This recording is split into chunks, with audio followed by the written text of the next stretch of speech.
Olá, amigos, sejam bem-vindos a mais um vídeo do meu canal. Eu sou o Lucas Knipe e olha, a gente falando lá que o Alexei Popyrin iria perder um monte de pontos quando chegasse o Masters 1000 do Canadá, porque não fazia boa temporada até agora. Mas o cidadão gosta de jogar nessa quadra, impressionante, já quartas de final, já um baita resultado, né? Acho que ninguém imaginava que ele chegaria tão longe e derrotando em sequência o Daniil Medvedev e agora o Holger Rune. E para mim teve a melhor atuação dele no ano hoje, vencendo o Holger Rune, né? Porque assim, ele foi melhor desde o início, né? Tipo, por mais que o jogo seja em 3 sets, ele não é uma partida necessariamente equilibrada, né? O primeiro set é um negócio assim, que o Popyrin faz um game de saque muito ruim, com o Interzi perdendo o game, né? Sendo quebrado com 2 duplas faltas em sequência.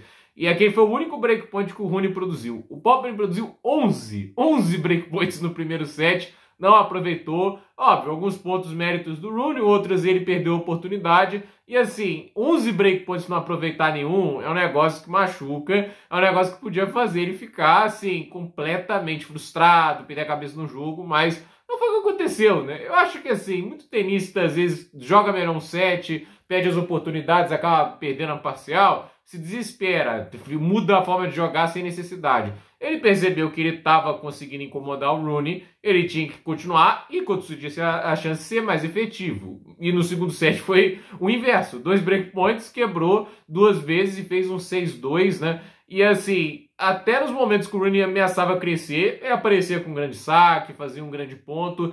E no final, assim, é um jogo que mostra o teto de produção alto que o australiano tem, né? Porque, assim, ele foi muito bem hoje, o forehand dele hoje nesse jogo foi um espetáculo, né? O que é aquele negócio, o potencial do forehand dele é um negócio surreal, né? Ele consegue bater em movimento, ele tem uma capacidade de aceleração fantástica. E aquele negócio, ganhou confiança, né? Ele se sente confiante, começa a pensar menos e executar mais o jogo fluiu muito melhor. E foi um domínio grande contra o Rune, mas muito também porque aí a gente tem que falar do Holger Rune, né?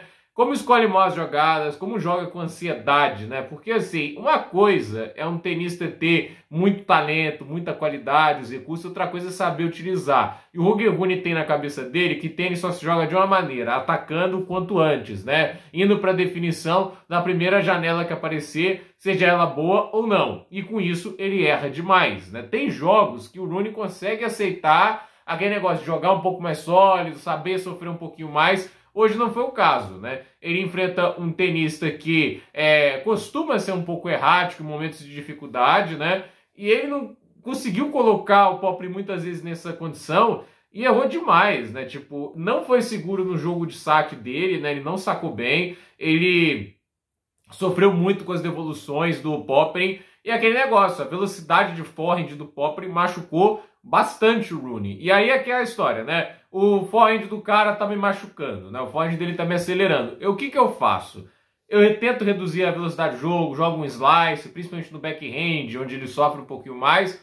Eu tento bater fogo contra fogo, né? E o Rune vai na opção mais idiota, entende? Se uma coisa já não estava funcionando antes, é que ele acha que talvez a estratégia do primeiro set funcionou, né? Tipo, eu acho assim, deu sorte também, né? Tipo, isso não é normal, entende? Você ter 11 breakpoints contra, o cara não converte nenhum, aí na única chance que você teve foi a dupla falta lá, entende? Não pode achar que aquilo ali, tipo, vai acontecer de novo. Tanto é que no set seguinte é o inverso, né? Tipo, 2 breakpoints, o cara vai lá e converte os 2. Então, um set ruim do Rune e não mudou nada pro terceiro set. Isso me frustra, sério. Assim, cara, como pode um tenista top 10, né? Leva um 6-2, é dominado completamente no segundo set. Ele vai pro terceiro set, é a mesma coisa. Aí não pode ficar choramingando se perde, entende? Você leva um 6-2 e não muda estratégia, você quer o quê? Assim, você tá enfrentando um cara de ranking inferior. Mas não é por isso que ele é um idiota, não é por isso que ele é um bobão. Ele é um tenista que foi campeão desse torneio ano passado. Então, assim, ele ganhou um Masters 1000, tipo, mais recente do que o último que o Rune ganhou. O Rune só ganhou um, que foi Paris em 2023, né? Faz tempo, inclusive. Então, o Holger Rune, ele é um tenista talentosíssimo, né? Agora eu tô perguntando se é 2023, acho que é 22, acho que é Paris 2022. Me corrija se eu estiver errado aí, né? Foi um desses anos, né? A questão é, Paris 2023 quem ganhou foi o Djokovic, 2022 que o Rune ganhou Paris, né? Mas faz tempo, né? E assim, o cara, ele tá precisando também de vitórias. O Rune não tá fazendo uma grande temporada. Ele voltou pro top 10, porque o nível do top 10 dá uma baixada, né? Porque em tênis jogado, não faz muito por merecer. E pra mim, assim, esse cara tá caminhando a passos largos para ser um novo Shapovalov. Com um pouquinho mais de sucesso, evidentemente, porque figurou mais tempo no top 10, porque ganhou o Masters 1000, porque tem vitórias maiores na carreira, né? Por exemplo, já ganhou do Djokovic, né? Já tem esse tipo de coisa para ele se orgulhar. Mas a questão é um desperdício de talento muito grande, né? E talvez até maior. E ele é muito jovem, ele tem muito tempo para dar certo no tênis. Mas tudo depende dele tomar essa atitude, né? O cara não muda, né? Fica trocando de técnico o tempo todo, mas eu não sei pra que trocar de técnico se a estratégia continua a mesma, entende? É melhor fazer igual o Monfils. O Monfils, pra quem não sabe, durante boa parte da década de 2010, ele não tinha técnico, ele tinha preparador físico. Ele falava que jogava pra se divertir, esse tipo de coisa, né? Mas o engraçado é que o Monfils se sustentou no top 10 por mais tempo que o Rooney e jogava de maneira mais inteligente, ele era mais versátil, né? Mas eu fico pensando, né? O Monfils só foi ter um técnico com mais regularidade, assim, 2019 pra frente, e às vezes chegava longe nos grandes slams, mesmo já após 30 anos, eu ficava pensando, pô, foi um desperdício, né? O cara, se ele tivesse uma mentalidade competitiva lá no início da década de 2010, tivesse trazido um técnico, ouvido bem, talvez o cara teria tido uma carreira maior do que a do Tsonga, por exemplo. Ele não tem. O Tsonga é um tenista maior, por mais que o Monfils seja mais talentoso. Mas a questão é, talento por si só não vai te levar, assim, aonde você imagina, entende? Você precisa de muito mais coisas. E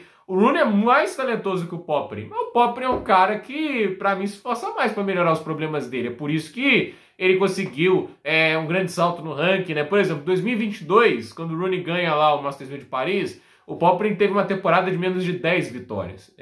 Foi horrível o negócio, né? Hoje o cara é cabeça de chave. Não sabemos se ele sustenta até o fim do torneio, mas o cara vira um cabeça de chave.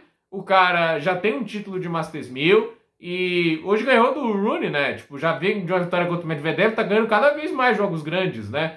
Esse ano já são 2 vitórias contra a top 10 e 5 contra a top 20, né? O Khachanov, que tá lá nas quartas de final desse torneio, um cara que já tá no ranking mais acima, mais com regularidade, só ganhou no top 20 hoje contra o Casper Ruud, uma quadradura. Então, assim, que convenhamos, é uma vitória bem acessível, né? Tipo, não vou dizer que é fácil, mas também, assim, dos cabeças-chave que você vai enfrentar na quadradura, se eu pudesse escolher, o Casper Ruud talvez fosse a primeira opção de muita gente. Então, assim, o Rooney ele tem que acordar pra vida, né? Tipo, é muito desperdício. Ele tá perdendo tempo da carreira dele, né? Já tava na hora do cara começar a fazer progresso, a bater num top 5 e não faz, porque é o mesmo tenista, é o mesmo problema lá do Tsitsipas, do Medvedev. A diferença é que esses caras conquistaram bem mais que o Rooney na carreira, né? Tudo bem que tiveram muito mais rodagem, né? Mas do jeito que as coisas caminham pro Rooney, vocês acham que ele vai ganhar um Masters 1000 desse jeito, né? Essa chave que tava mais vazia era uma oportunidade e o cara não consegue, né? Ele enfrenta um cara que estava pressionado, né? Tipo, tá tendo que defender 1000 pontos pra ele, que assim, uma queda de 1000 pontos derruba o cara, que atualmente é 26 do mundo, pra, se não me engano, 50 e poucos, né? Com essa vitória, o Popyrin reduz o dano, né? Que ele ainda fica ali 42 na corrida para Turim, que já é uma coisa, ele não fica tão longe das cabeças de chave. E a questão é, ele tá jogando bem em quadradura. Se ele levar esse desempenho, se ele joga nesse nível por essa gira de quadradura até o fim do ano, ele pode voltar à posição dele, né? Ele pode somar pontos em torneios que ele não conseguiu. Então, vamos ver. Tipo, foi animador o desempenho do Popyrin até agora nessa semana em Toronto. Primeiro porque foi o melhor que eu vi ele volear até hoje, né? A partida contra o Medvedev foi uma partida muito impressionante em termos de voleio. Talvez aí as duplas finalmente se pagando. E hoje, aquele negócio bem no fundo de quadra, construindo bem, o backhand dele bem menos errático do que o de costume, inclusive no game decisivo ali, ele fez um winner de backhand maravilhoso na paralela. Então assim, ele tem conseguido ir um pouquinho mais pro backhand pancada em alguns momentos, sem errar tanto. Já dá pra ver com uma fragilidade no jogo bem menor do que antes. Não deixa de ser fragilidade ainda, não dá pra ser 100% confiável, mas hoje foi uma partida que as coisas funcionaram. Devolveu bem, sacou muito bem. Foram mais de 10 aces nessa partida. E mais de 87% dos pontos com o primeiro saque. Nesse nível, é um tenista perigoso, seja quem vier de Cerúndolo e Zverev. Não dá pra dizer que ele vai ser o favorito, por exemplo, contra o Zverev. Mas se o Zverev for, assim, com a mentalidade mais carisbaixa, como às vezes acontece em jogos difíceis, pode abrir a janela. O Cerúndolo não é um super sacador, joga muito bem no fundo de quadra, para mim mais inteligente que o Rooney nesse aspecto, pode ser perigoso nesse aspecto, mas a ver o que vai acontecer. Em uma quadradura, eu não acho que o Cerundo leva tanta vantagem assim. Então, Popperin tem que olhar ali e pensar, né? Tipo, existe um caminho até a final. Eu acho que é a questão, se vai ou não, eu não sei, ele não é o favorito, mas é assim, do outro lado da chave tem Mikkelsen e Khachanov, ele já ganhou de Khachanov em quadradura, né? O Mikkelsen, não lembro dele ter enfrentado, mas assim, ele pode vencer ele, né? Tem tênis pra isso. Eu não acho que falta tênis pra ele ganhar desses caras. A questão é, vai estar no bom dia, vai conseguir ter força mental, vai manter a regularidade? Esse é o X da questão em relação ao australiano. Então, gente, por esse vídeo é isso. Dúvida nos comentários, deixe seu like, se inscreva no canal, compartilhe esse vídeo e até o próximo vídeo.